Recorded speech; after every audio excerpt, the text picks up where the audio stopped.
আজকে আমি আবারও একটা রিভিউ ভিডিও নিয়ে চলে এসেছি। আমরা সবাই মোটামুটি কেয়া দি মানে কেয়া শেঠের নাম জানি ও দিদির প্রোডাক্ট ব্যবহারও করেছি। তাই আজকে আমি কেয়াদির বলা একটা রেমেডি ব্যবহার করে তার রিভিউ দিচ্ছি, যেটা হলো একটা ডিআইওয়াই হোমমেড স্ক্রাবার। আর এটা বাড়িতে বসেই বানিয়ে নেওয়া যাবে। আর স্ক্রাবিং করলে কিন্তু আমাদের স্কিনের উপর থেকে ডেড সেলগুলো রিমুভ হয়ে যায় এবং ট্যানটাও রিমুভ হয়ে যায়। স্কিনটা আরও বেশি করে গ্লোয়িং হয়ে যায়। এছাড়াও ব্ল্যাক হেডস ও হোয়াইট হেডসের প্রবলেমও মিটে যায়। অনেকেই, বেশিরভাগ ক্ষেত্রে যাদের আমাদের সেনসিটিভ স্কিন, তারা কিন্তু স্ক্রাবিং করতে চায় না, ভয় পায়। এটা কিন্তু ঠিক না। সপ্তাহে অন্তত দুবার বা একবার স্ক্রাবিং করা অত্যন্ত জরুরি। আর কেয়াদের এই স্ক্রাবারটা কিন্তু অল টাইপ অফ স্কিনের জন্য। তো দেরি না করে চলো দেখে নিই কি করে বানাবো এই ডিআইওয়াই স্ক্রাব। তো এখানে এই স্ক্রাবারটা বানানোর জন্য আমরা এখানে নিয়ে নিচ্ছি ওটস 2 চামচ মতো। ওটসটা কিন্তু দেখবেন যেন অল্প দানা দানা থাকে, না হলে স্ক্রাবিংয়ে প্রবলেম হবে, ঠিকঠাক মতো স্ক্রাবারটা তৈরি হবে না। একদম মিহি যেন না হয়।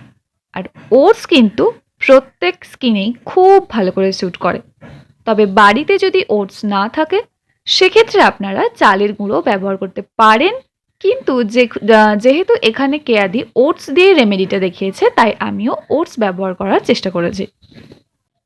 এরপর আমরা এখানে নিয়ে নেব 1 টিস্পুন মতো মধু। এরপর নেক্সট ইনগ্রেডিয়েন্ট হিসেবে আমরা এখানে অ্যাড করে নিচ্ছি পাকা কলার পেস্ট 1 চামচ মতো, 1 থেকে 2 চামচ মতো। যতটা আপনি বানাবেন সেই অনুযায়ী কিন্তু এই পরিমাণগুলো বাড়িয়ে বা কমিয়ে নেবেন। পাকা কলা কিন্তু ব্যবহার করা খুবই ভালো, কারণ স্কিন ময়শ্চারাইজ থাকবে এবং আরও এর স্কিন বেনিফিটস আছে। তো এটা অবশ্যই অ্যাড করবেন। তো এরপর আমরা এখানে অ্যাড করে নিচ্ছি হলুদ গুঁড়ো।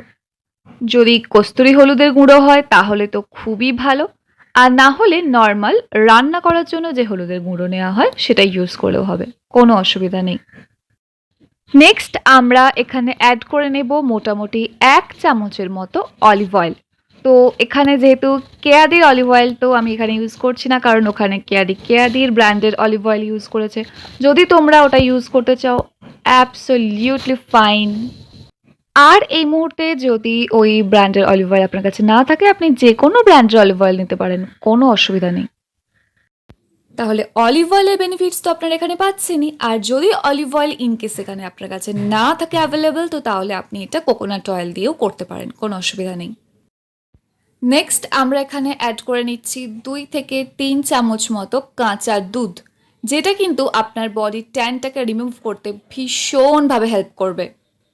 এই স্ক্রাবারটার মধ্যে কিন্তু আমরা কোনো রকম জল অ্যাড করব না, তাই যতটা পরিমাণ দুধ লাগবে আপনার এই প্যাকটা একটা সুন্দর টেক্সচার দেওয়ার জন্য, ততটা পরিমাণই দুধ কিন্তু আপনারা এখানে নিয়ে নেবেন। আর একদম লাস্টে কেয়াদি এখানে বলেছিলেন অরেঞ্জ এসেনশিয়াল অয়েল অ্যাড করার জন্য, বাট আমার কাছে যেহেতু অরেঞ্জ এসেনশিয়াল অয়েলটা ছিল না, সেই জন্য আমি এখানে অরেঞ্জ পিল পাউডারটা দিয়েছি। তার মানে কমলা লেবুর খোসাটাকে শুকিয়ে তার থেকে যে পাউডারটা হয়, সেই পাউডারটা কিন্তু আমি এখানে ব্যবহার করে নিয়েছি। তো খুবই সিমিলার রেজাল্ট দেবে, নো প্রবলেম। ব্যাস, এরপর এই প্রত্যেকটি উপাদানকে খুব ভালোভাবে আমরা এখানে কিন্তু মিক্স করে নেব।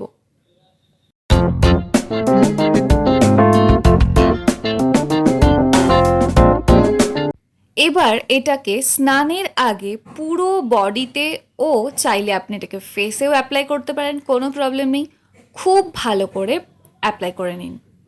অ্যাপ্লাই করার পর 2 থেকে 4 মিনিট অপেক্ষা করুন, মানে হালকা জাস্ট একটু ড্রাই হতে দিন।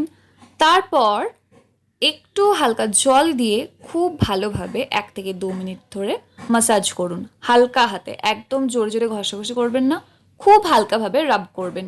এবং তারপর নর্মালি যেমনভাবে স্নান করেন সেরকমভাবে স্নান করে নেবেন, খুব ভালোভাবে কিন্তু ধুয়ে নেবেন, যাতে কোনো রকম লাম্পস স্কিনের মধ্যে না রয়ে যায়।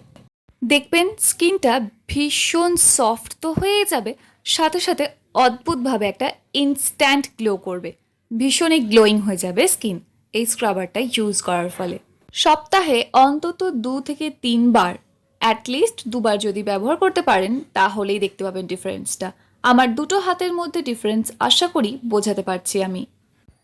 এবং সবথেকে বেটার হয় যদি আপনি এটা রোদ থেকে বাড়িতে ফেরার পর এই স্ক্রাবারটা ফুল বডিতে অ্যাপ্লাই করে একবার স্নান করতে পারেন, ইনস্ট্যান্ট কিন্তু ট্যান রিমুভ হয়ে যাবে।